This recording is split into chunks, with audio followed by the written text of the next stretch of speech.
ভাবুন তো, খাওয়ার পর হঠাৎ পেট ফুলে যাচ্ছে, বুক জ্বালা শুরু হলো, এমনকি অস্বস্তিতে বসে থাকা কষ্টকর হয়ে গেল। আমাদের মধ্যে প্রায় কোনো না কোনো সময়ে এই গ্যাসের সমস্যায় ভুগেছি। অনেকে সাথে সাথে ঔষধ খেতে ছুটে যান, আবার কেউ চুপচাপ সহ্য করেন। কিন্তু জানেন কি, এই গ্যাস সমস্যা নিয়ন্ত্রণ করা যায় খুব সহজ কিছু অভ্যাস আর ঘরোয়া উপায় মেনে চললে। তাহলে চলুন জেনে নেওয়া যাক, কেন পেটে গ্যাস হয়, গ্যাস হলে কি করণীয়, আর 5টি কার্যকর ঘরোয়া সমাধান। গ্যাস হওয়ার সাধারণ কারণ: 1. দ্রুত খাওয়া বা ভালো করে না চিবিয়ে খাওয়া। 2. অতিরিক্ত তেল, ঝাল বা ভাজা খাবার খাওয়া। 3.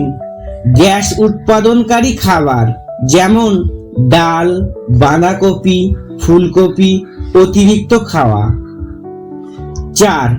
সফট ড্রিঙ্কস বা কার্বনেট ড্রিঙ্কস পান করা।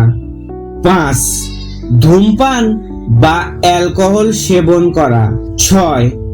হজম সমস্যা বা কোষ্ঠকাঠিন্য।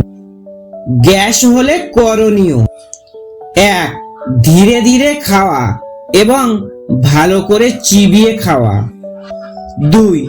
খাওয়ার সাথে সাথে বেশি পানি না খাওয়া। 3. প্রতিদিন অন্তত 20 থেকে 30 মিনিট হাঁটার অভ্যাস করুন। 4. খাওয়ার পরে সাথে সাথে শুয়ে পড়বেন না। 5. মানসিক চাপ কমান, কারণ টেনশন থেকেও গ্যাস হতে পারে। ঘরোয়া সমাধান: 1. কুসুম গরম পানি। 1 গ্লাস গরম পানি পেটের অস্বস্তি কমাতে সাহায্য করে। 2. আদা চা। আদা চা হজমে সহায়ক, গ্যাস কমায়। 3. জিরা পানি। রাত্রে 1 চামচ জিরা পানিতে ভিজিয়ে রেখে সকালে সেই পানি খেলে গ্যাস নিয়ন্ত্রণে থাকে। 4. পুদিনা পাতা। পুদিনার রস পেট হালকা করে। 5. হিং পানি। সামান্য হিং গরম পানিতে মিশিয়ে খেলে দ্রুত আরাম মেলে। 6. লেবু পানি। লেবু শরীরের অ্যাসিড বেস ব্যালেন্স ঠিক রাখে এবং গ্যাস কমায়। সতর্কতা: যদি গ্যাসের সমস্যা বারবার হয় এবং এর সাথে তীব্র বুক জ্বালা, ব্যথা, রক্ত মেশানো পায়খানা বা হঠাৎ ওজন কমে যায়, তাহলে অবশ্যই ডাক্তার দেখান। আজকের ভিডিওতে আমরা জানলাম পেটে গ্যাস হলে কি করবেন আর কোন কোন ঘরোয়া উপায়ে দ্রুত আরাম পেতে পারেন। স্বাস্থ্য সবার আগে, তাই নিজের যত্ন নিন, সুস্থ থাকুন।